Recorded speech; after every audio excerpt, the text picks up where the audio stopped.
আলাইকুম।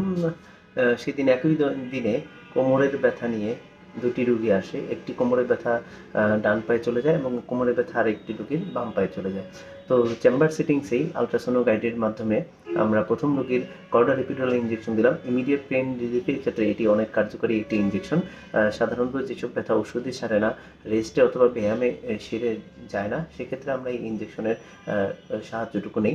ইনজেকশন একটি ব্যথানাশক প্রসিডিউরই। এটা সাধারণত ব্যথা রিলিফ করতেই সাহায্য করে। যাই হোক, ইনজেকশনটি কর্ডাল এপিডুরাল ইনজেকশন দেওয়ার পরে রোগী সাথে সাথেই বাড়ি চলে যেতে পারে কিছুক্ষণ রেস্ট নিয়ে তার ভাইটালস চেক করার পরে। আপনারা ইনজেকশনের ছবি বা ভিডিওটি দেখতে পাচ্ছেন। আমার কথার পরে আপনারা ডিটেলস এই ভিডিওটি দেখতে পাবেন এবং সেখানে কিছু মেডিকেল টার্ম উল্লেখ করা আছে, সেগুলো আপনাদের না বুঝলেও চলবে।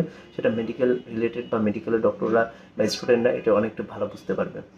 তারপরে আরেকটি রোগীর ইনজেকশন আমরা দিলাম সিয়াম গাইডেড, যেটা ট্রান্সফোরামিনাল ইনজেকশন বলি। সেটি মোর অথেন্টিক এবং মোর রিলায়েবল একটি ইনজেকশন প্রসিডিউর, যেটার মাধ্যমে ব্যথা আগের ইনজেকশন থেকেও অনেক ভালো রিলিফ হওয়ার চান্স থাকে।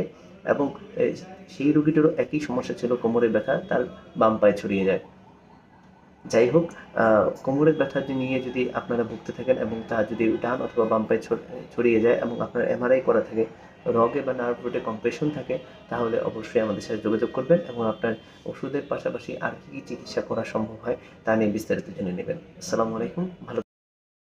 এখানে আপনারা আল্ট্রাসাউন্ডের মাধ্যমে ইনজেকশনের প্রসিডিউরটি দেখতে পাচ্ছেন। এখানে আমাদের কোমরের যে শেষ হাড় আছে তার ভিতর দিয়ে ইনজেকশনের সুইটি ঢুকে যাবে এবং সেখানেই ইনজেকশনটি ইন্ট্রোডিউস করা হয়। আপনারা বিস্তারিত ভিডিওটি দেখতে থাকেন, এরপরেই আমরা জয়েন করব পরবর্তী ভিডিওতে।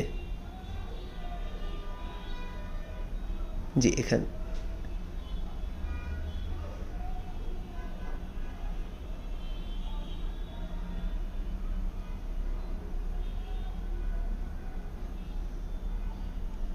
জি, এভাবে আমরা এই স্টেরয়েড ইনজেকশনটি কোমরের জয়েন্টে দিয়ে থাকি।